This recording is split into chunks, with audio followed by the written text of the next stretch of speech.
منهما رجالا كثيرا ونساء واتقوا الله الذي تساءلون به والأرحام إن الله كان عليكم رقيبا يا أيها الذين آمنوا اتقوا الله وقولوا قولا سديدا يصلح لكم أعمالكم ويغفر لكم ذنوبكم ومن يطع الله ورسوله فقد فاز فوزا عظيما أما بعد فإن أصدق الحديث كتاب الله وخير الهدي هدي محمد صلى الله عليه وسلم وشر الأمور محدثاتها فإن كل محدثة بدعة وكل بدعة ضلالة. Ikhwatul Islam, saudara kaum muslimin, para tetamu Allah rahimani wa rahimakumullah. Alhamdulillah, Allah Subhanahu wa taala kembali memperkenankan kita untuk bersua dan berjumpa di dalam Masjid Rasulullah sallallahu alaihi wasallam, masjid yang dibangun berlandaskan iman dan takwa kepada Allah Subhanahu wa taala. Sehingga seorang muslim yang diberikan kemudahan oleh Allah Subhanahu wa taala bisa beribadah di dalamnya, maka mereka akan merasakan iman mereka bertambah, sebagaimana bertambah pula ketakwaan mereka kepada Allah dan juga kecintaan mereka kepada Rasulullah sallallahu alaihi wasallam. Maka dengan itu pula Allah Subhanahu wa taala menyebutkan la masjidun ussisa 'ala taqwa, masjid yang pondasinya adalah iman dan takwa kepada Allah Subhanahu wa taala. Apabila pondasinya iman dan takwa kepada Allah, maka semua mereka yang datang ke masjid tersebut akan membuat mereka menjadi orang-orang yang bertakwa dan orang-orang yang beriman kepada Allah Subhanahu wa taala. Dan itu merupakan di antara karunia yang sangat luar biasa dari Allah kepada kita bersama. Ketika Allah Subhanahu wa taala memberikan predikat kepada orang-orang yang datang ke kota Madinah, dan di antara salah satu predikat yang disandang oleh mereka yang ada di Madinah semuanya tanpa terkecuali adalah kata-kata iman. Dan kita tahu di dalam Islam tingkatan manusia ada tiga. Ada yang namanya iman, ada yang namanya Islam atau yang dikenal dengan Muslim, ada yang dikenal dengan iman atau yang dikenal dengan mukmin, ada yang dikenal dengan ihsan atau yang dikenal dengan muhsin. Islam itu ada tingkatan yang paling di bawah. Kemudian di atasnya disebut dengan mukmin. Setiap mukmin maka mereka menjadi seorang muslim, dan bukanlah setiap muslim mereka adalah seorang mukmin. Ketika orang-orang diberikan kesempatan datang ke kota Madinah, maka Allah Subhanahu wa taala memberikan titel kepada mereka dengan kalimat mukmin. Dengan itulah Nabi sallallahu alaihi wasallam mengatakan, innal imana la ya'rizu ila al-Madinah. Sesungguhnya iman itu akan kembali ke kota Madinah. Dan di antara salah satu makna yang disebutkan oleh para ulama, tidak ada satupun mereka yang datang ke kota Madinah dengan berusaha, dengan upaya, dengan segala macam rintangan dan tantangan, kecuali karena iman yang ada di dalam dadanya, sehingga mereka disebut dengan mukmin. Dan itu merupakan di antara tingkatan yang diharapkan oleh hamba Allah Subhanahu wa taala dikala Allah Subhanahu wa taala memberikan pujian dengan kata-kata mukmin. Dan itulah yang didapatkan oleh mereka-mereka yang diberikan kesempatan bisa datang ke kota Madinah, dipanggil dengan kata-kata iman, dan tinggal bagaimana kita mempertahankan keimanan yang ada dengan senantiasa meningkatkan kualitas ibadah kepada Allah Subhanahu wa taala, terkhusus dikala kita berada di kota Madinah. Kemudian salawat beriringkan salam semoga senantiasa tercurahkan buat junjungan alam Nabi kita yang mulia, uswah dan qudwah kita bersama, Muhammad bin Abdullah sallallahu alaihi wasallam. Rasulullah sallallahu alaihi wasallam adalah seorang kekasih Allah Subhanahu wa taala. Rasulullah sallallahu alaihi wasallam diberikan kemuliaan demi kemuliaan yang sangat luar biasa. Makanya kita selalu menyebutkan ikhwatul Islam, ketika Nabi sallallahu alaihi wasallam dipanggil oleh Allah Subhanahu wa taala untuk melakukan mi'raj. Mi'raj itu artinya pergi ke atas. Karena memang Allah Subhanahu wa taala berada di atas, maka disebut dengan mi'raj dari kata-kata araja. Kemudian ikhwatul Islam, maka Nabi sallallahu alaihi wasallam ditemani oleh salah seorang yang juga bergelar dengan gelar Nabi sallallahu alaihi wasallam. Berkumpul dua gelar yang sangat indah. Nabi disebut dengan Al-Amin, Jibril yang menemani Nabi juga disebut dengan Al-Amin. Dua Al-Amin berkumpul, yang satu Al-Amin di langit, yang satu Al-Amin di bumi. Jibril dengan Nabi Muhammad sallallahu alaihi wasallam. Kemudian Nabi sallallahu alaihi wasallam dipanggil oleh Allah Subhanahu wa taala, atau dengan istilah yang kita kadang dengan Mi'raj, ditemani oleh malaikat Jibril. Maka mereka melewati langit yang pertama, yang kedua, yang ketiga, yang keempat, sampai langit ketujuh. Kemudian setelah langit ketujuh ikhwatul Islam, maka ada sesuatu yang bernama Sidratul Muntaha. Dan kita kenal dengan Sidratul Muntaha. Apakah arti Sidratul Muntaha? Sidra itu artinya adalah pohon sidir. Siapa di antara kita yang pernah melihat pohon sidir? Pohon sidir itu ikhwatul Islam adalah di antara salah satu obat untuk gangguan, obat bagi mereka yang kesurupan. Di antara salah satunya adalah pohon sidir namanya. Dan pohon sidir itu banyak tumbuh di sini. Nah, Sidratul Muntaha, sidra itu adalah pohon sidir. Namanya sama.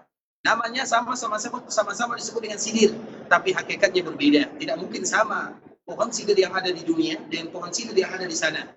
Nah, pohon sidir di ikhwatul Islam begitu tinggi. Puncak dari pohon sidir itu adalah batas makhluk untuk bisa melewatinya. Maka disebut dengan Sidratul Muntaha. Muntaha itu batas akhirnya. Sehingga ketika Jibril alaihissalam menemani Nabi SAW, sampailah di Sidratul Muntaha, Jibril tidak lagi bisa menemani Nabi SAW. Maka Nabi bertanya, wahai Jibril, kenapa kamu tidak lagi menemani diriku? Apa kata Jibril? Batasanku sampai di sini diizinkan oleh Allah Subhanahu wa taala. Tidak ada satupun makhluk yang bisa melewatinya kecuali Muhammad bin Abdullah sallallahu alaihi wasallam. Kemuliaan yang luar biasa. Kemudian jika Nabi bisa melewatinya, maka di saat itulah Nabi berjumpa dengan Allah Azza wa Jalla. Kemudian ketika berjumpa dengan Allah Subhanahu wa taala, biasanya kalau berjumpa ikhwatul Islam, bagaimana keadaannya? Tidak mungkin berjumpa langsung berbicara. Ada muqaddimah. Nah, bagaimana Nabi sallallahu alaihi wasallam memulainya? Berjumpa dengan Allah Subhanahu wa taala, maka itulah yang termaktub di dalam tahiyat yang selalu kita baca. Apa bacaan tahiyat di dalam salat? At-tahiyatu. Apa bacaannya? At-tahiyat, mubarakat. Apa lagi? Salawat, apa lagi? Thayyibat. Kemudian untuk lillah. Semua kalimat-kalimat yang indah untuk Allah Subhanahu wa taala. Tahiyat. Tahiyat itu adalah salam pembuka kalau bahasa kitanya. Thayyibat, kalimat-kalimat yang baik. Mubarakat, keberkahan, semuanya untuk Allah Subhanahu wa taala. Itu adalah awal memulai muqaddimah. Maka setelah itulah sambungan daripada kalimat ini, Assalamu alayka ayyuhan Nabi. Assalamu alayka ayyuhan Nabi, dari Allah Subhanahu wa taala. Dan setelah itu terkenallah dengan Allah Subhanahu wa taala mengatakan, karena Allah yang memulai dirinya untuk mengucapkan salam dan selawat kepada baginda Nabi yang mulia. Dan awal muqaddimahnya di sana, Innallaha wa malaikatahu yusalluna 'alan nabi. Kemudian Allah pun berselawat kepada Nabi. Ketika Allah berselawat kepada Nabi, maka Allah memerintahkan semua malaikat juga untuk berselawat kepada Nabi. Dan kita tahu, malaikat itu ikhwatul Islam makhluk yang paling banyak, lebih banyak dari makhluk yang namanya manusia dibandingkan dengan jin dan manusia, banyak sekali. Kemudian ketika Allah berselawat kepada Nabi, malaikat juga berselawat kepada Nabi. Apakah Nabi butuh selawat kepada kita atau dari kita semuanya? Ketika Allah sudah berselawat kepada Nabi-Nya, malaikat juga berselawat. Apakah Nabi masih butuh kita untuk mengucapkan selawat kepada dirinya? Butuh atau tidak? Butuh atau tidak?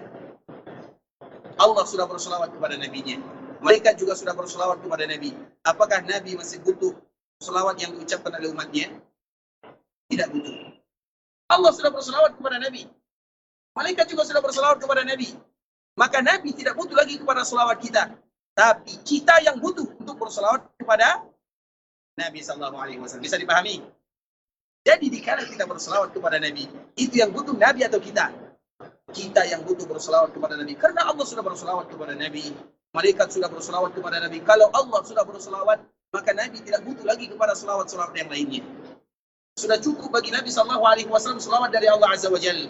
Tetapi karena kasih sayang Allah kepada umat Nabi SAW, Allah tetap menganjurkan, ya ayyuhalladzina amanu sallu alaihi wa sallimu taslima. Agar kita tahu ikhwatul Islam, ternyata jika kita mengucapkan salawat salam kepada Rasulullah, itu bukan untuk Nabi, tapi untuk diri kita yang pertama, baru setelahnya untuk Nabi sallallahu alaihi wasallam. Artinya yang butuh kepada salam, yang butuh kepada salawat adalah kita sebagai umat Rasulullah sallallahu alaihi wasallam. Makanya kurang wajar rasanya ikhwatul Islam kalau ada di antara kaum muslimin mereka melalaikan sebuah ibadah yang luar biasa ini. Ibadah salam dan ibadah salawat merupakan ibadah yang tidak boleh dilalaikan.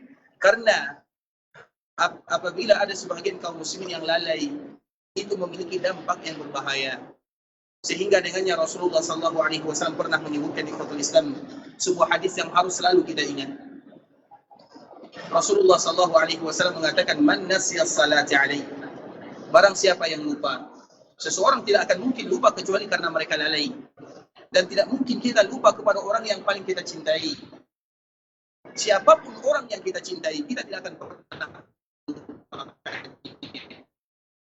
Kita datang dari daerah, kita datang ke Mekah, kita datang ke Madinah, hanya seorang diri. Tapi anak-anak kita senantiasa berada di dalam jiwa, di dalam doa, di dalam ucapan. Begitu juga keluarga kita, istri kita, selalu kita mengenang mereka, selalu kita mengingat mereka. Kenapa? Karena mereka adalah orang-orang yang kita cintai. Walaupun kita berbeda negara, walaupun kita berpisah, dipisahkan oleh jarak, tapi mereka tetap ada di dalam doa, ingatan, ucapan kita semuanya. Itu baru yang namanya manusia biasa. Dan orang yang paling kita cintai di dunia adalah Muhammad bin Abdullah sallallahu alaihi wasallam. Maka tidak mungkin ada seorang umat yang mengatakan dirinya cinta kepada Nabi kemudian mereka melupakan nabinya. Karena orang yang dicintai tidak mungkin terlupakan. Makanya Nabi mengatakan, "Man nasil salati alayya." Barang siapa yang lupa, lalai dari mengucapkan salawat kepadaku, apa resikonya? Qati'at tariqal jannah. Maka bisa jadi nanti mereka salah melangkah menuju surga Allah Subhanahu wa taala. Bukan ancaman yang sembarangan di Ikhwatul Islam. Artinya betul-betul kita ditekankan untuk melatih lisan dan lidah, tidak melupakan Nabi di dalam setiap langkah, di dalam kehidupan, dalam setiap hari. Ada kalimat salam dan ada kalimat salawat kepada Rasulullah sallallahu alaihi wasallam. Berarti kebalikan daripada hadis ini, mafhum mukhalafahnya, barang siapa yang tidak lupa atau bagi mereka yang selalu mengucapkan salam dan salawat kepada nabinya, maka akan dimudahkan langkahnya masuk ke dalam surga Allah Subhanahu wa taala. Allahumma salli ala Muhammad wa ala ali baitihi wa ala azwajihi wa dhurriyyatihi kama sallaita ala Ibrahim wa ala ali Ibrahim innaka Hamidum Majid. Allahumma barik ala Muhammad wa ala ali Muhammad kama barakta ala Ibrahim wa ala ali Ibrahim innaka Hamidum Majid. Ikhwatul Islam, saudara kaum muslimin, para tetamu Allah rahimani wa rahimakumullah.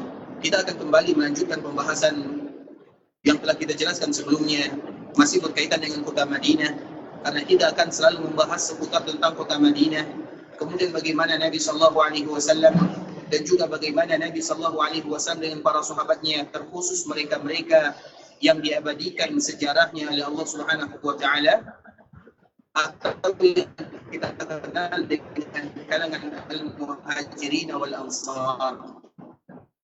Allah Subhanahu wa taala menyebutkan tentang sifat mereka ini, ikhwatul Islam, wal ansar. Wasabiqun. As-sabiqun itu artinya adalah orang-orang yang pertama kali dari kalangan muhajirin dan juga dari kalangan ansar. Dan kita selalu ingin mengulang, ikhwatul Islam, muhajirin, orang muhajir disebut dengan muhajirin adalah orang yang datang ke kota Madinah hijrah karena Allah Subhanahu wa taala sebelum terjadinya Fathu Makkah. Semua mereka yang berasal dari Mekah kemudian datang ke kota Madinah sebelum Fathu Makkah. Kemarin kita telah menjelaskan tahun kapan terjadi Fathu Makkah. Tahun berapa Fathu Makkah? Tahun ke-8 Hijriah. Berarti semua mereka yang hijrah dari Mekah menuju Madinah sebelum tahun ini, maka mereka mendapatkan titel yang namanya muhajir. Karena hijrah itu ikhwatul Islam terbagi kepada dua. Ada hijrah maknanya secara khusus, dan hijrah secara makna khusus ini tidak ada lagi, yaitu hijrah dari Mekah menuju Madinah. Waktunya habis setelah terjadi Fathu Mekah. Karena setelah terjadi Fathu Mekah, tidak ada lagi gunanya hijrah. Hijrah itu di kala Mekah masih belum dikuasai oleh Nabi SAW, atau masih belum menjadi daerah kaum muslimin. Ketika Mekah sudah menjadi daerah kaum muslimin, banyak orang yang tinggal di dalamnya menjadi masuk dalam agama Islam. Apa gunanya mereka lagi datang ke kota Madinah? Kecuali untuk belajar agama Allah Subhanahu wa taala. Karena sebelum terjadi Fathu Mekah, orang-orang yang hijrah ke kota Madinah itu membutuhkan perjuangan yang sangat luar biasa, dan nanti akan kita ceritakan salah satunya. Sehingga kalimat hijrah itu ikhwatul Islam terbagi kepada dua.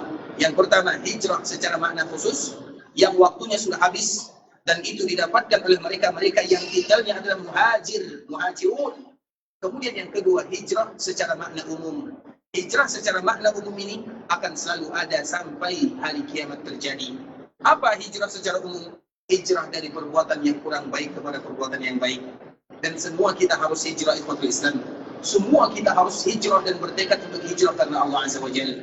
kita semua memiliki perbuatan-perbuatan yang tidak diridai oleh Allah Subhanahu wa taala. Maka di saat itulah kita harus berkomitmen, berusaha, ya Allah bantu diriku untuk meninggalkan perbuatan-perbuatan yang engkau tidak ridai kepada perbuatan-perbuatan yang engkau ridai. Kemudian hijrah dari kawan yang tidak bagus kepada kawan yang baik. Karena kita tahu di antara salah satu yang bisa menyelewengkan seorang hamba adalah karena temannya. Makanya di dalam riwayat yang sangat banyak sekali ikhwatul Islam disebutkan al-mar'u ala dini khalili. Sesungguhnya seseorang itu berada di dalam agama temannya. Agama itu maknanya tingkah laku. Kalau kita berteman dengan orang baik, paling tidak mereka mengingatkan kita kepada kebaikan. Kalau kita berteman dengan orang yang kurang baik, paling tidak mereka mengajak kita melakukan keburukan, atau paling tidak kita menyaksikan keburukan di depan mata kita, di depan mata kepala sendiri, dan kita tidak bisa menegurnya.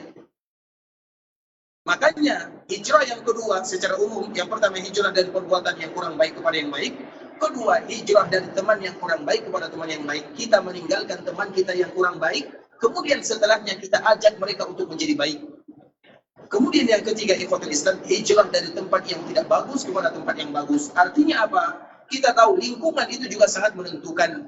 Apabila lingkungan kita merupakan lingkungan yang tidak mendukung kita beribadah kepada Allah, cari lingkungan yang bisa mendukung kita ibadah kepada Allah. Itulah hijrah yang bermakna secara umum, dan semua kaum muslimin harus berhijrah karena Allah Subhanahu wa taala. Agar kita tahu ternyata kalimat hijrah itu bukan sesuatu yang mudah. Apalagi kalau seandainya hijrah itu dengan makna khusus yang dilakukan oleh sahabat muhajirun, dan itu adalah sesuatu yang berat, maka wajar orang-orang muhajirun, mereka merupakan level dari para sahabat Nabi yang paling mulia di antara sahabat-sahabat yang lainnya. Sehingga orang-orang muhajirin mereka mendapatkan dua titel sekaligus.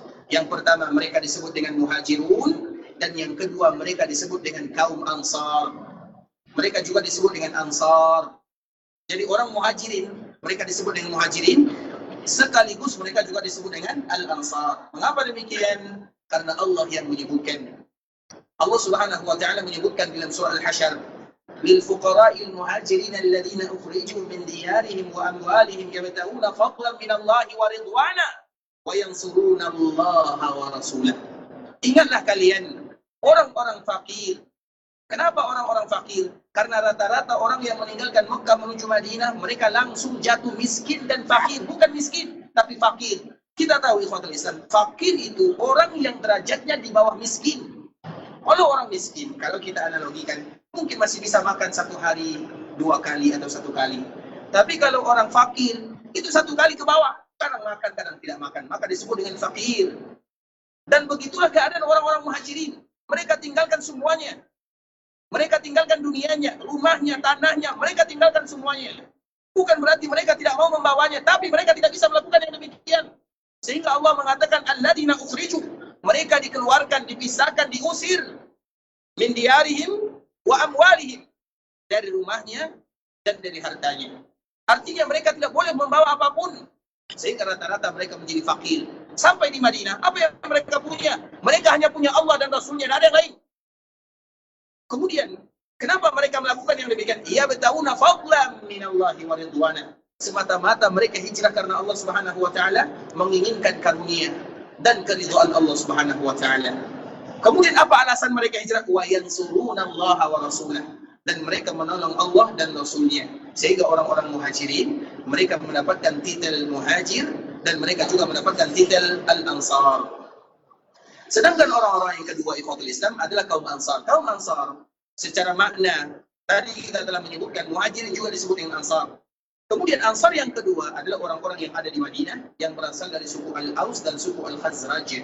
Yang mana suku ini ikhwatul Islam, dua suku besar yang ada di kota Madinah. Selain Al-Aus, selain Al-Khazraj, mereka itu adalah beragama Yahudi. Karena memang di kota Madinah itu banyak sekali orang-orang Yahudi yang tinggal di dalamnya.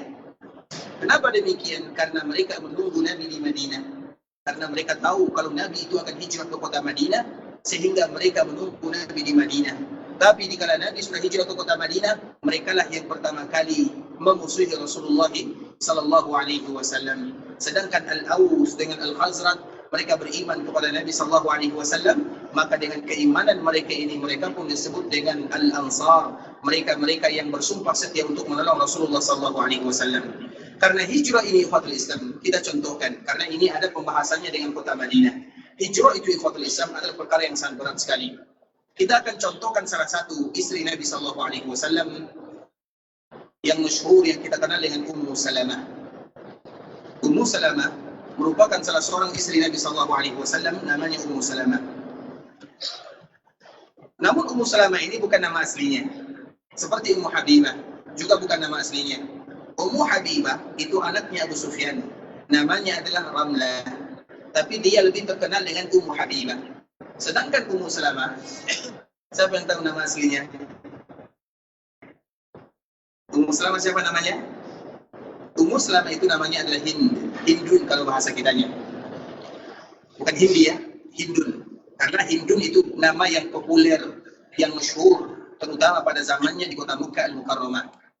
Kemudian di kota Islam, Ummu Salamah, dan kita selalu mengulang istri Nabi SAW yang pertama Khadijah, kemudian Saudah, kemudian Aisyah, kemudian Hafsah, kemudian Safiyah, kemudian Ummu Salamah, kemudian Ummu Habibah, kemudian Zainab binti Jahash, kemudian Zainab yang lain karena Zainab ada dua, kemudian Maimunah, kemudian Juwairiyah, kemudian ditambah lagi dengan Maria Al-Qibtiyah. Itu harus selalu kita ulang, karena itu adalah ibu kita bersama. Harus kita mengetahui tentangnya. Istri-istri Nabi adalah ummahatul mu'minin. Mereka itu adalah ibunya orang-orang mukmin. Dan kita adalah orang-orang mukmin. Ibunda kita, ada ibunda yang melahirkan kita secara nasab, ada ibunda kita secara laqab. Dan ibunda kita secara laqab adalah istri-istri Rasulullah SAW yang wajib bagi kita untuk mengetahuinya. Walaupun tidak banyak ikhwatul Islam, paling tidak kita bisa menghafal namanya. Makanya selalu kita bertanya, menghafal nama istri Nabi adalah sesuatu tuntutan yang harus selalu kita lakukan. Pertanyaannya, siapa yang hafal nama istri Nabi?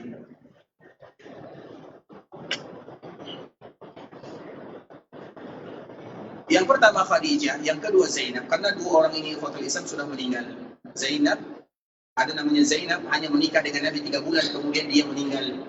Yang pertama meninggal tentunya Khadijah, berarti dua yang meninggal. Kemudian yang tersisa bersama Nabi, setelah dua orang ini tentunya Saudah, istri Nabi yang paling senior kalau bahasa kitanya, yang paling berumur. Kemudian Aisyah, istri Nabi yang paling junior, artinya yang paling muda. Kemudian setelahnya baru Hafsah, anaknya Umar bin Khattab. Kemudian baru Safiyah, anaknya seorang Yahudi. Kemudian Ummu Salamah, Ummu Habibah. Kemudian Maimunah, kemudian Juwairiyah. Kemudian Zainab yang lainnya. Ada 9, ditambah lagi dengan Maria Al-Qibtiyah, salah seorang wanita yang berasal dari Qibt, yaitu dari Mesir. Itu adalah istri-istri Rasulullah SAW. Ayo, siapa yang hafal nama ibunya? Anak yang tidak hafal nama ibunya, anak apa itu biasanya? Baik. Siapa yang hafal nama ibunya? Ini ibu kita bersama. Ummahatul mu'minin. Ini ibu kita. Kalau kita tidak hafal nama ibu kita, itu terlalu, artinya kurang pantas kita rasanya di kota Islam. Kita tidak menghafal nama ibu kita sendiri, dan itu adalah ibunya kaum mukminin, sehingga diberikan gelar yang sangat luar biasa. Maka ada kekhususan istri Nabi, ada kekhususan yang luar biasa. Sering sekali Allah Subhanahu wa taala mengatakan di Al-Qur'an tentang kalimat ummahatul mu'minin, agar kita sebagai seorang mukmin mengetahui ternyata mereka itu adalah ibu kita. Mereka memiliki kekhususan yang sangat luar biasa. Istri Nabi di dunia dan istri Nabi di dalam surga untuk selama-lamanya. Dan kewajiban kita paling tidak kita menghafal namanya, dan lebih bagus lagi kalau kita sedikit mengetahui tentang sejarahnya. Ayo, pertanyaan yang sama. Yang hafal nama ibunya. Tapi kota lisan nanti kita ulang lagi ya, yang hafal nama ibunya nanti kita berusaha untuk mengulang. Nah, ada salah seorang ibu kita di kota Islam, ini masih berkaitan dengan hijrah, namanya Ummu Salamah. Di sini ada cerita yang sangat luar biasa. Karena memang ini merupakan di antara sifat Nabi yang sebelumnya, bukan hari kemarin, yang sebelumnya, sambungan dari pelajaran yang sebelumnya adalah al-wafa.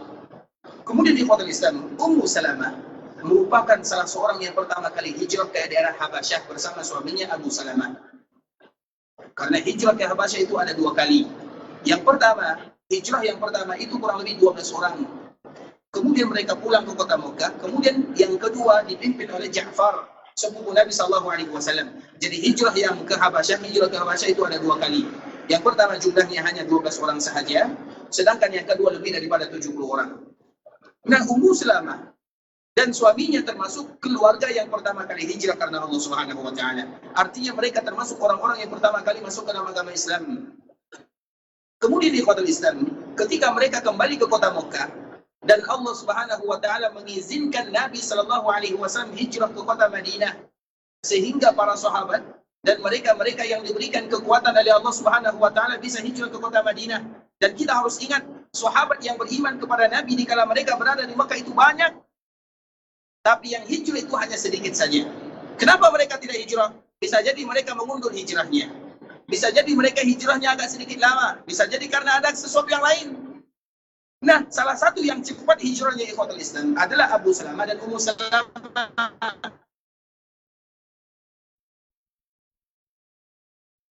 Abu Salamah, istri Nabi, sebelumnya pernah menikah dengan Abu Salamah. Laki-laki yang saleh untuk wanita yang salihah. Kemudian dari pernikahan mereka lahirlah yang namanya Zainab. Jadi Zainab itu ada Zainab putri Nabi, putri kandung Nabi, ada Zainab putri angkat Nabi. Apa namanya kalau menikah dengan seorang wanita kemudian dia punya anak, apa hubungannya? Anak tiri, anak angkat, anak sambung. Nah, Zainab itu ada dua untuk putri Nabi. Yang pertama putri kandungnya dan yang kedua putri Ummu Salamah ini. Kemudian di ikhwatul Islam, ketika Abu Salamah mempersiapkan perbekalan ingin hijrah meninggalkan Makkah menuju ke kota Madinah, maka dia mempersiapkan bekalnya, membawa anaknya, membawa keluarganya, membawa istrinya. Ketika dia hendak melaksanakan ibadah hijrah, datang kaumnya. Dan kita tahu, setiap mereka yang hijrah punya perjuangan tersendiri. Mereka punya cerita tersendiri. Dan setiap mereka melakukan pengorbanan yang luar biasa. Makanya titel muhajirin itu bukan titel sembarangan. Karena tidaklah mereka disebut dengan muhajirin kecuali mereka melakukan pengorbanan yang luar biasa beratnya. Salah satunya istri Nabi yang sebelumnya belum menjadi istri Nabi SAW. Ketika mereka ingin hijrah, dipisahkan oleh kaumnya. Ummu Salamah itu satu kabilah dengan Abu Jahal, yaitu kabilah Bani Makhzum. Nah, Bani Makhzum ini datang, dia marah kepada Abu Salamah, kepada suaminya, kalau kamu ingin hijrah, pergi sendiri, tidak usah bawa keluarga kami. Maka diambillah Ummu Salamah. Begitu juga dengan anaknya. Anaknya tentu dinasabkan kepada ayahnya. Maka keluarga ayahnya marah dan ingin mengambil anaknya. Sedangkan ayahnya diibarkan pergi. Coba bayangkan ikhwatul Islam, berpisah. Anak di mana, suami di mana, istri di mana. Kemudian ikhwatul Islam, Abu Salamah, dia tidak bisa melawan. Banyak orang terpaksa dia hijrah. Dan tidak bisa membawa istrinya, dan juga tidak bisa membawa anaknya. Kemudian dia hijrah, sampai di Madinah, dia berada di kampung halaman yang dulu Nabi berada di sana, yaitu di sebuah daerah Amr bin Auf. Yaitu Bani yang ada di Kuba sana. Kemudian ikhwatul Islam, dia berpisah dengan istrinya Ummu Salamah. Kemudian juga berpisah dari anaknya yang bernama Zainab. Berapa lamanya? Kurang lebih 1 tahun lah. Bukan perpisahan yang singkat. 1 tahun tanpa ada komunikasi. Tentu itu sesuatu yang berat ikhwatul Islam. Karena mereka sudah terbiasa bersama, hijrah bersama, berjuang bersama, tiba-tiba dipisahkan. Nah, Ummu Salamah dengan putrinya juga terpisah. Kemudian setelah 1 tahun lamanya, karena apa yang terjadi kepada Ummu Salamah ini ikhwatul Islam senantiasa menangis siang dan malam. Sehingga selama 1 tahun baru kaumnya mereka merasa kasihan. Tidakkah kalian kasihan kepada Ummu Salamah? Dia menangis, tidak ada. Dia menangis berpisah dari keluarganya. Setelahnya akhirnya dikumpulkan dia bersama putrinya Zainab. Kemudian setelahnya pada akhirnya mereka pun diizinkan untuk hijrah. Artinya mereka dibolehkan oleh kaumnya untuk hijrah. Tapi ketika mereka ingin hijrah, siapa temannya? Melakukan perjalanan Mekah Madinah itu berapa jaraknya?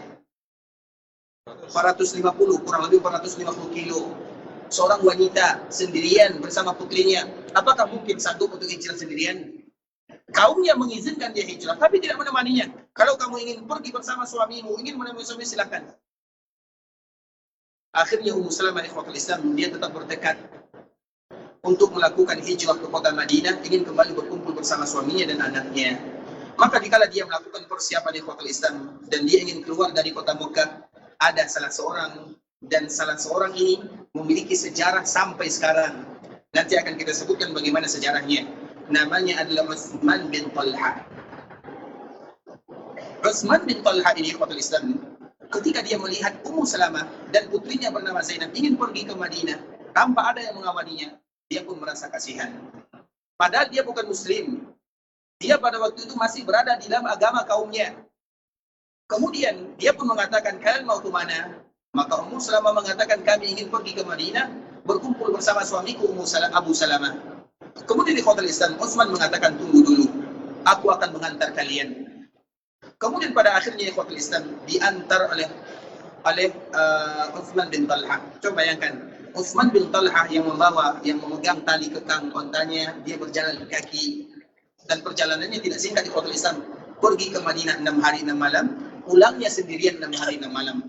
Itulah jasa Utsman bin Talha. Namun ingat, pada waktu itu dia masih belum berada di dalam agama Islam. Tapi jasa dia akan diabadikan untuk selama-lamanya sampai akhirat. Kemudian di Ikhwatul Islam diantar oleh Utsman bin Talha. Ketika hampir mendekati kampung Amr bin Auf, kampung yang ada di Kuba, maka di sana itulah Utsman bin Talha, karena dia takut, dia bukan Muslim. Dia takut dan dia mengatakan kepada Ummu Salamah, di sana kampung suamimu, pergilah ke sana. Aku tidak bisa mengantarkan dirimu, karena dia bukan Muslim, dia takut. Kemudian dia pulang sendirian. Kemudian akhirnya berkumpullah keluarga ini setelah mereka berpisah 1 tahun lamanya. Baru saja berkumpul Ikhwatul Islam tidak terlalu lama, maka meninggallah Abu Salamah. Dikala Abu Salamah ini meninggal, dan itu bukan merupakan sesuatu yang ringan bagi Ummu Salamah. Dia jauh-jauh dari Mekah pergi Madinah, meninggalkan kampung halamannya, meninggalkan karib kerabatnya, meninggalkan kabilahnya untuk bersua dengan suaminya.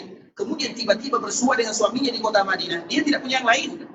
Ketika suaminya meninggal, siapa yang akan mengawani dirinya? Bagaimana dia hidup di kota Madinah sebatang kara?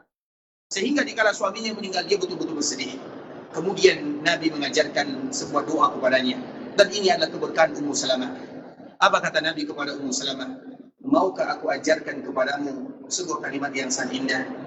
Ketika kita mendapatkan musibah, maka tentunya Ummu Salamah mau mendengarkan atau membaca doa yang disebutkan oleh Nabi. Maka Nabi SAW mengatakan, Allahumma jurna fi musibatina wa khluf lana khairan minha.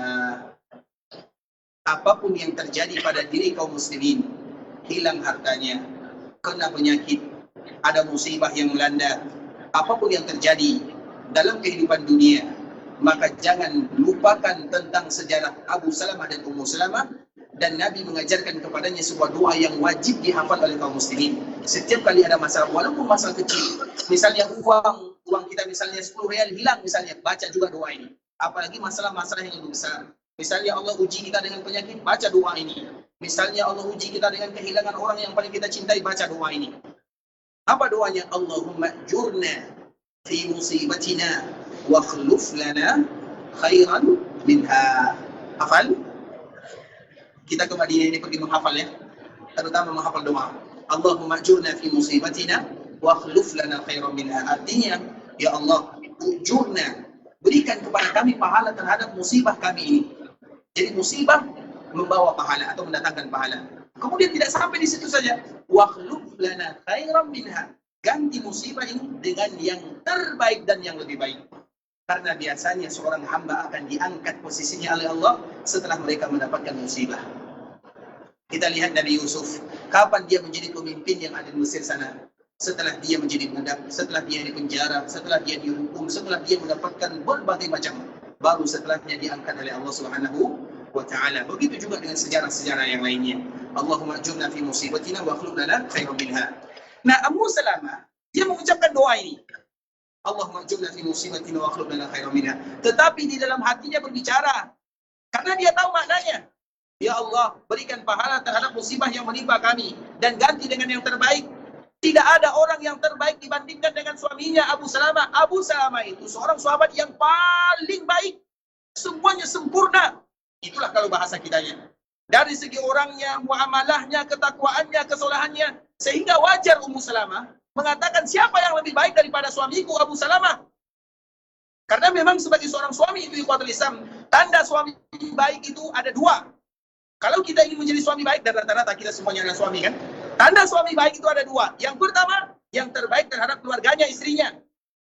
Yang kedua, yang paling baik terhadap pembantunya atau bawahannya. Itu tanda yang terbaik. Dan Nabi SAW adalah yang terbaik semuanya.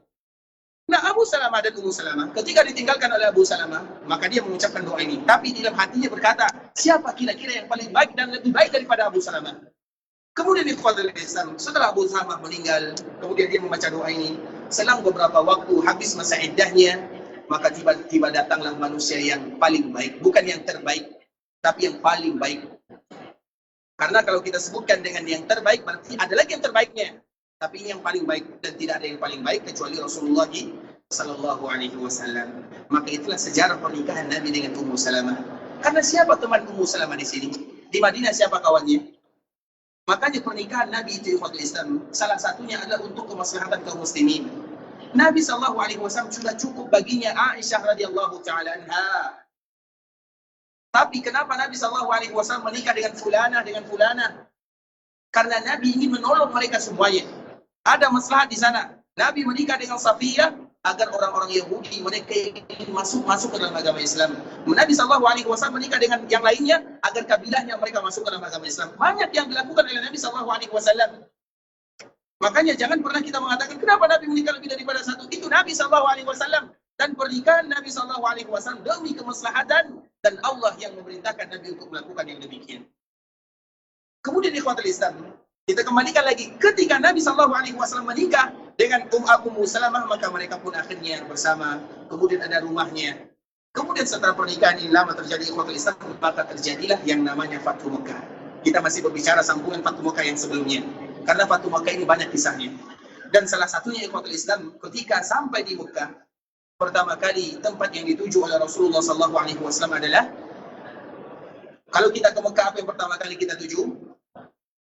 Ka'bah. Betul nih, bukan hotel.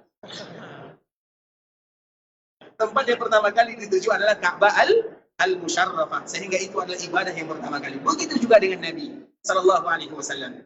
Ketika sampai di Mekah, Nabi datang ke Ka'bah al-Musharrafah.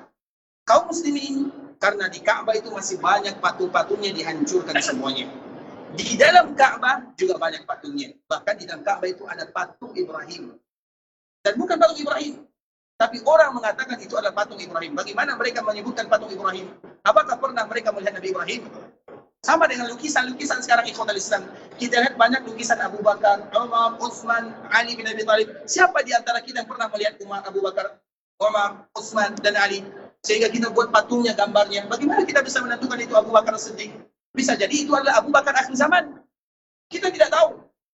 Begitu juga dengan patung Ibrahim. Kenapa ada patung Ibrahim? Buhtanan wa isma. Itu adalah kebohongan dan dosa besar. Mereka mengatakan itu patung Nabi Ibrahim, dan Nabi Ibrahim tidak pernah mengajarkan untuk selama-lamanya.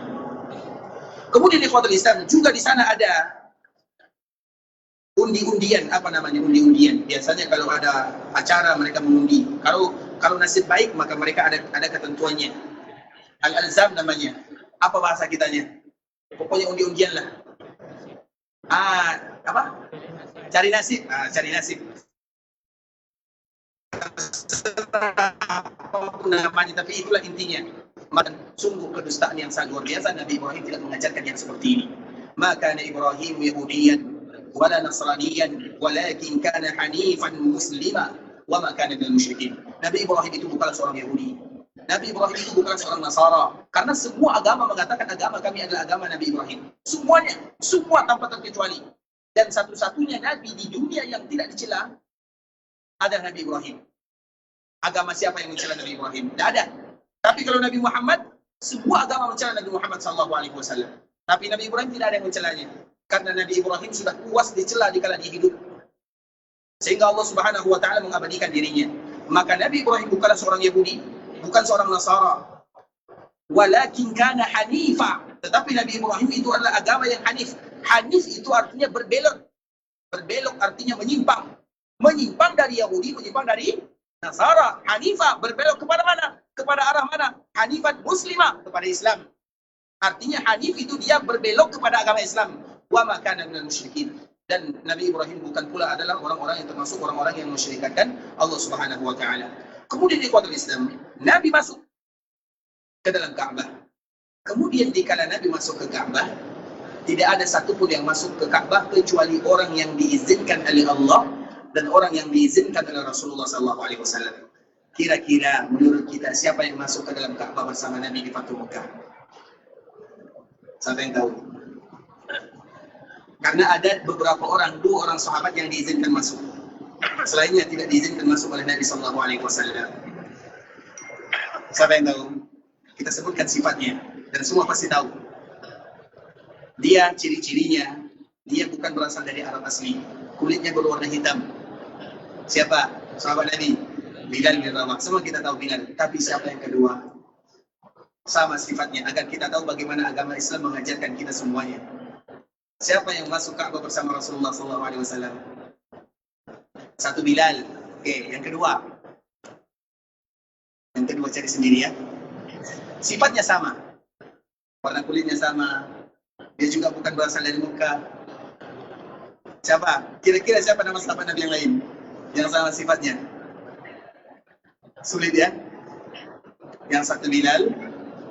Yang kedua adalah cari sendiri. Agar kita tahu ikhwatul Islam, apa kata Nabi sebelum mereka masuk Ka'bah, karena tidak boleh ada yang masuk Ka'bah.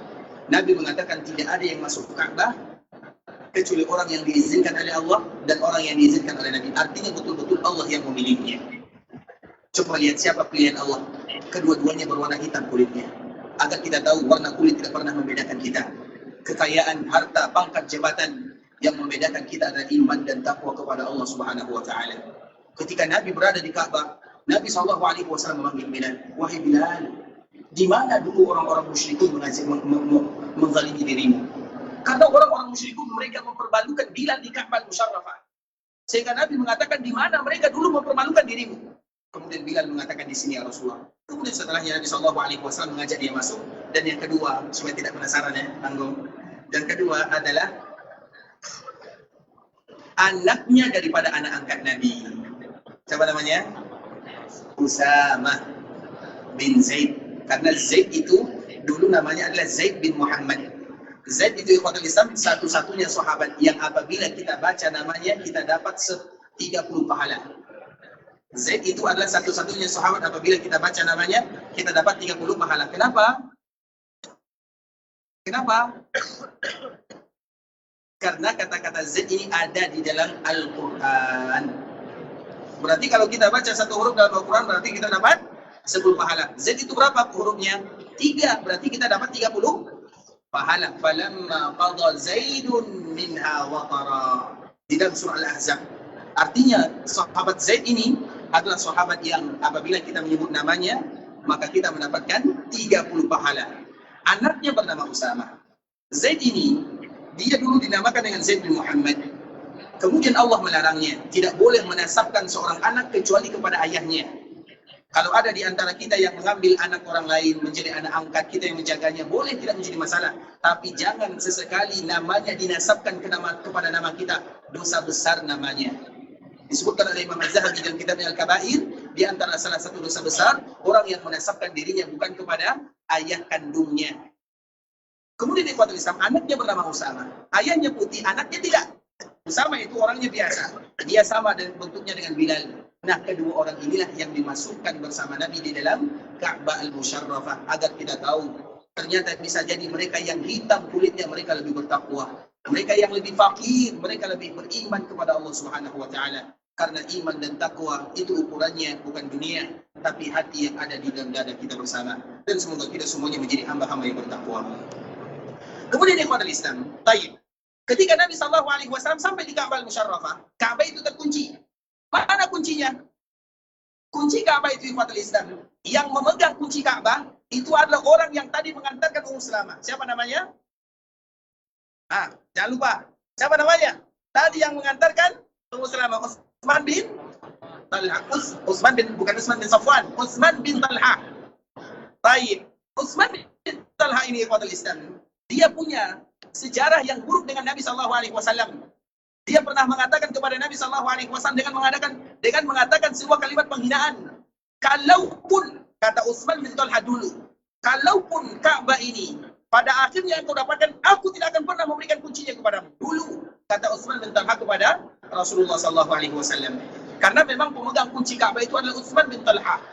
Kemudian ketika Nabi sampai di Ka'bah, Nabi mengatakan, karena kalau Nabi yang memintanya, Nabi ingat sejarahnya. Nabi kita tahu ikhwatul Islam orangnya lembut, orangnya penuh kasih dan sayang, suka senyum. Maka apa kata Nabi SAW? Karena Utsman bin Talha ini berjanji sampai mati, aku tidak akan pernah memberikan kunci Ka'bah walaupun engkau menguasainya. Dulu, ketika Nabi berada di Ka'bah, atau dikala Nabi masih berada di Makkah Al-Mukarramah. Kemudian apa kata Nabi? Dicarilah oleh Nabi sahabat yang tegar, yang kuat. Siapa dia? Sahabat yang yang kekar. Umar bin Khattab radhiyallahu taala anhu. Kemudian Nabi mengatakan, wahai Umar, minta kuncinya. Kemudian pergilah Umar ini kepada Utsman bin Talha. Kemudian digedornya pintu, bukan digedornya, artinya apa namanya? Apapun bahasanya, yang penting dipukul dengan kuat-kuat. Kemudian Utsman ini sudah takut, dia tahu. Aku Umar, mendengarkan nama Umar. Kalau tidak diberikan kuncinya bisa bahaya, bisa dibanting. Akhirnya pun dia membuka pintunya, kemudian dia membawa kuncinya dan diberikan kepada Nabi Sallallahu Alaihi Wasallam. Ketika dia melihat Nabi Sallallahu Alaihi Wasallam, maka dia pada akhirnya luluh hatinya. Kenapa dia luluh hatinya? Kenapa dia masuk ke dalam agama Islam? Nabi Sallallahu Alaihi Wasallam ingat akan sejarahnya. Bagaimana dia menolong istrinya yang bernama Ummu Salamah. Dan Nabi Sallallahu Alaihi Wasallam adalah orang yang paling wafa. Agar kita tahu apa itu makna wafa. Wafa itu artinya orang yang pandai berbalas budi. Bahkan di dalam agama Islam, Nabi Sallallahu Alaihi Wasallam menyebutkan sebuah kaidah. Man sana ilaikum ma'rufan fakafi'u. Siapapun yang pernah berbuat baik kepada kalian, maka balas kebaikannya. Siapapun yang pernah berbuat baik kepada kita, siapa orang yang terbaik kepada kita? Siapa? Orang tua. Orang tua kita adalah orang yang terbaik. Yang mereka melakukan semuanya, mereka berkorban demi anaknya. Maka mereka lah orang yang pertama kali harus kita wafa kepadanya. Makanya wajar ikhwatul Islam, dosa besar setelah kesyirikan ada durhaka. Karena mereka, apabila ada anak yang durhaka, tidak ada wafanya. Dan itu bukan bagian daripada agama. Dan salah satu yang diajarkan oleh baginda Nabi yang mulia adalah al-wafa. Nabi itu ikhwatul Islam, wafanya bukan kepada kaum muslimin saja. Artinya siapapun maknanya, baik dia muslim ataupun bukan. Kalau dia melakukan kebaikan, maka balas kebaikan tersebut. Kalau kalian tidak sanggup membalasnya, apa solusinya?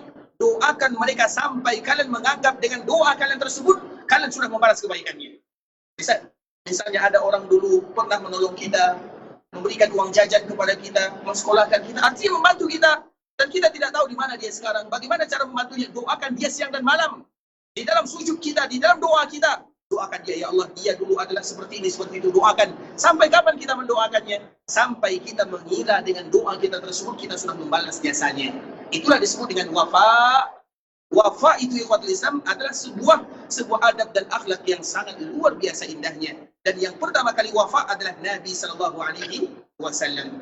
Ketika Talha sampai membawa kunci Ka'bah, maka dia takut pada Nabi Sallallahu Alaihi Wasallam. Karena dia dulu pernah berjanji. Kemudian setelahnya Nabi mengatakan, wahai Utsman, tidakkah kita dulu pernah duduk berdua, kemudian kamu mengatakan kepada diri, aku tidak akan pernah memberikan kunci ini kepadamu. Sekarang Utsman tidak lagi berdaya. Karena Ka'bah, Makkah sudah berada di bawah kekuatan Nabi Sallallahu Alaihi Wasallam.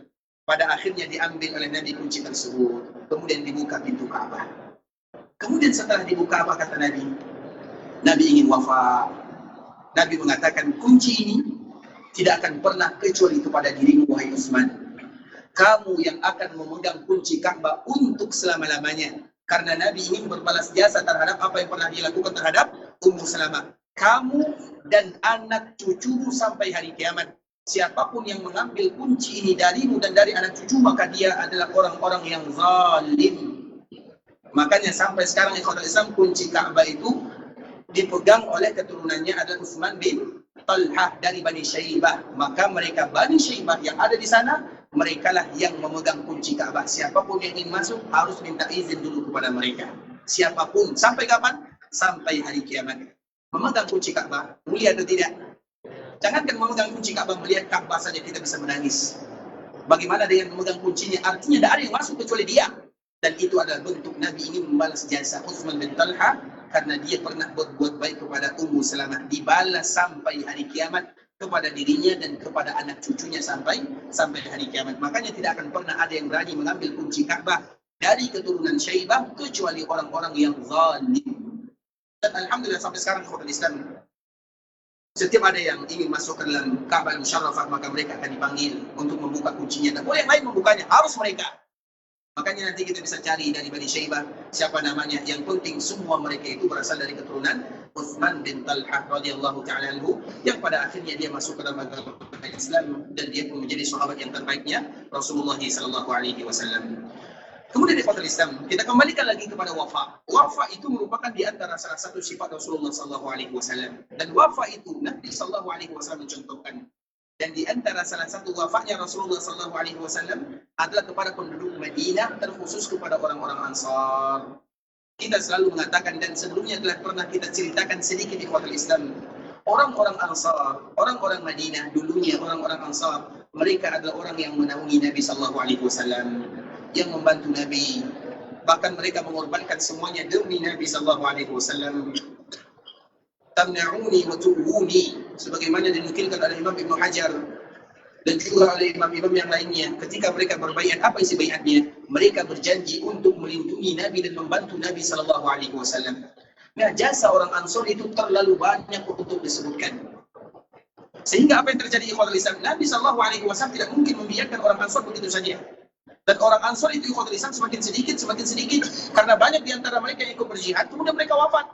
Dan rata-rata yang wafat itu dari kalangan Ansar.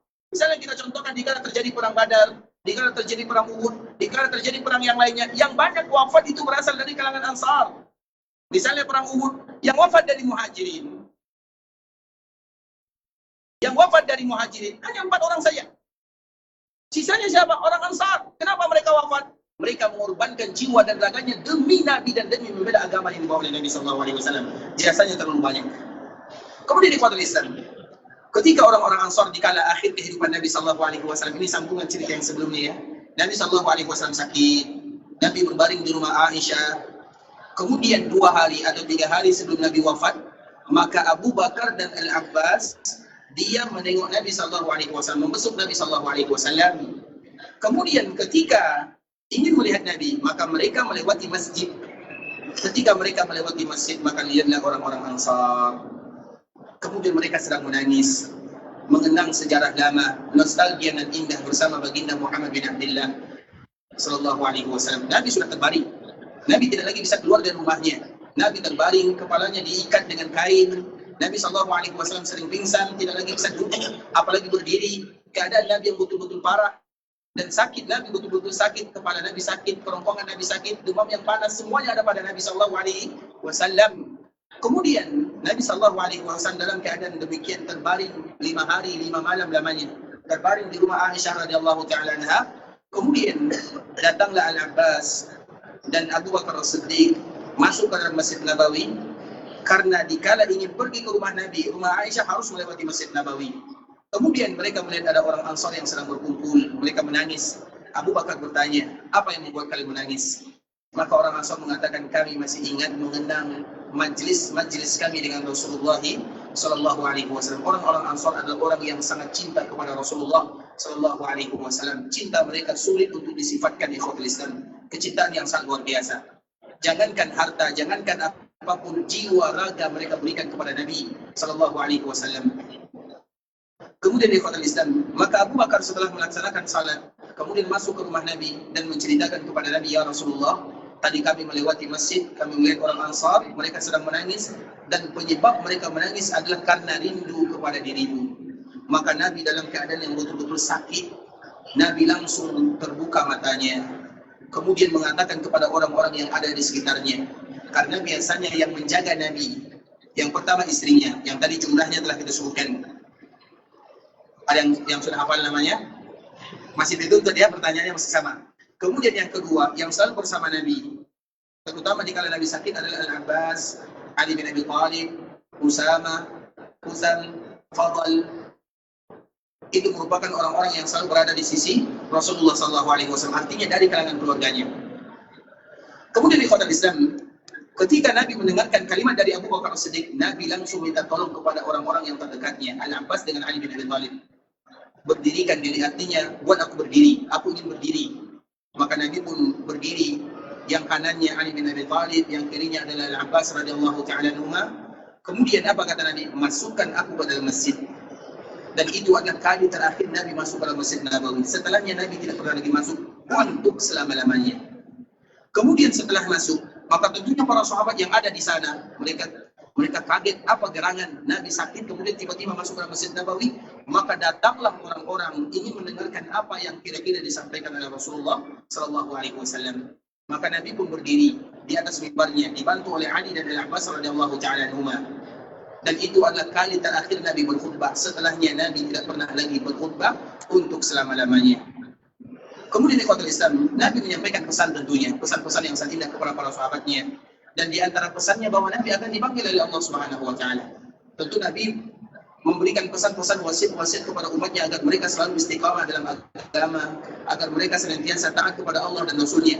Dan di antara pesan Nabi SAW kepada semua kaum muslimin yang ada di kota Madinah, kita harus tahu, di akhir kehidupan Nabi, orang-orang yang ada di Madinah itu sudah mulai banyak sekali. Sedangkan orang-orang Ansar mereka sudah mulai sedikit. Dan di antara pesan Nabi SAW, apa kata Nabi? Yakthurun nas wa yaqillul ansar. Di antara salah satu pesan Nabi kepada kaum muslimin, dan kita salah satunya, manusia sudah mulai banyak. Dan kaum Ansar sudah mulai sedikit. Kemudian apa kata Nabi? Wahai kalian kaum muslimin, kalau seandainya, ini pesan Nabi kepada kita bersama, kalau seandainya kalian melihat orang Ansar melakukan kesalahan, maafkan kesalahan mereka. Kalau kalian melihat kebaikan daripada orang Ansar, walaupun sedikit, terima kebaikan yang telah mereka lakukan. Itu pesan Nabi SAW kepada kaum muslimin. Karena Nabi SAW ingin berbalas jasa kepada orang-orang Ansar. Mereka yang selama ini bersama Nabi SAW. Mereka yang berada di kanan di kiri Nabi SAW. Mereka yang tidak pernah meninggalkan Rasulullah SAW. Makanya Nabi mengatakan, kalau mereka melakukan kesalahan, maafkan mereka. Makanya kita yang ada di kota Madinah, ada hadis yang harus kita ingat baik-baik. Agar kita tidak termasuk orang-orang yang didoakan keburukan oleh Nabi. Apa hadisnya? Dengarkan baik-baik ikhwatul Islam. Nabi SAW berpesan kepada kita semuanya dengan doa. Allahumma man zalama ahlal madinati wa akhafahum fa'akhifhu wa alaihi la'natullahi wal malaikati wan nasi ajma'in la yaqbalullahu minhu sarfun wala adl. Ya Allah, doa Nabi SAW kepada Allah Azza wa Jalla. Barang siapa di antara kaum muslimin, terutama mereka yang datang dan yang tinggal di kota Madinah, kemudian mereka menzalimi penduduk Madinah, atau membuat takut. Zalim itu banyak maknanya. Ada orang yang zalim dengan kata-katanya. Ada orang yang zalim dengan tangan dan perbuatannya. Ada orang yang zalim dengan tulisannya. Ingat baik-baik akan doa Nabi SAW. Wa akhafahu, dan membuat mereka takut. Fa'akhifu, ancaman pertama, buat mereka takut untuk selama-lamanya. Allah akan tanamkan di dalam hatinya rasa takut. Yang kedua, wa alaihi la'natullahi wal malaikatu nas ajma'in. Untuknya laknat dari Allah, malaikat dan semua manusia. Apa gunanya hidup kalau kita dilaknat oleh Allah Azza wa Jalla? Kalau malaikat melaknat kita, kalau manusia semuanya melaknat kita, dan salah satu mereka yang dilaknat adalah mereka yang berbuat zalim kepada penduduk Madinah. Kemudian yang ketiga, la yaqbalullahu minhu sarfun wala adl. Allah tidak menerima amal ibadahnya. Kenapa demikian? Doa ini kenapa disebutkan oleh Nabi SAW? Ingat ikhwatul Islam, bisa jadi ketika kita melakukan kezaliman kepada penduduk Madinah, mereka adalah keturunannya orang-orang Ansar. Mereka adalah keturunannya orang-orang Muhajirin. Atau mereka adalah keturunannya para sahabat. Dan yang paling luar biasa, mereka adalah keturunan Rasulullah SAW. Coba bayangkan kalau kita berbuat zalim. Iya, mungkin banyak di antara mereka melakukan kesalahan. Maka ingat pesan Nabi terakhir khutbah Rasulullah. Kalau ada di antara mereka yang melakukan kesalahan, maafkan. Karena bisa jadi mereka keturunan Ansar. Bisa jadi mereka keturunan Muhajirin. Dan kita tahu keberkahan yang dilakukan oleh ayahnya, kakeknya, nenek moyangnya akan didapatkan oleh anak cucunya. Tidakkah Nabi SAW pernah berdoa ketika pulang dari perang Hunain? Kemarin kita ceritakan perang Hunain. Nabi SAW pulang dan Nabi kembali ke kota Madinah sambil mengatakan, ala tardawna an yarji'an nasu bisyati wal bahir wa tarju'una bi Rasulillah SAW ila rihalikum. Wahai orang-orang Ansar, tidakkah kalian rela biarkan manusia mereka pulang dengan hartanya, dengan dombanya, dengan kudanya, dengan dunianya? Sedangkan kalian yang kalian bawa pulang adalah Nabi Muhammad SAW. Kemudian apa kata Nabi? Tidak sampai di sini saja, ada doa Nabi. Allahumma arham al-ansar. Atau juga Allahumma fir, Allahumma arham al-ansar. Wa abna'i al-ansar. Wa abna'i abna'i al-ansar. Artinya besok kita sambung. Baik, khotbah Islam, saudara kaum muslimin, para tamu Allah sampai di sini pembahasan yang bisa kami jelaskan. Yang benar dari Allah Subhanahu wa taala, yang salah dari diri kami pribadi karena kurangnya ilmu kami, karena kebodohan dan juga karena kejahilan kami. Kami mohon dimaafkan kalau ada kata-kata yang salah. kalimat-kalimat yang kurang tepat, bahasa-bahasa yang kurang pas posisinya, kami mohon dimaafkan. Dan kita senantiasa memberikan motivasi kepada kaum muslimin, terutama bagi kita yang ada di kota Madinah, kota Islam. Itu merupakan di antara karunia Allah Subhanahu wa taala kepada kita bersama. Apapun ibadah yang kita lakukan, maka akan dilipat gandakan oleh Allah Azza wa Jalla. Maka jangan pernah bakhil terhadap diri. Mungkin kita di daerah kita ibadahnya biasa-biasa saja, tapi kalau kita berada di sini ibadahnya harus luar biasa, karena kita tidak tahu, bisa jadi waktu kita yang 3 hari, 4 hari, 5 hari di sini, Allah gugurkan semua dosa-dosa kita. Kita tidak tahu. Bukankah itu merupakan janji Allah dan janji Rasulullah SAW? Oleh karenanya, kalau kita berada di tanah haram Makkah, Madinah, maka semangatlah beribadah. Dan memang kita datang ke sini untuk beribadah kepada Allah.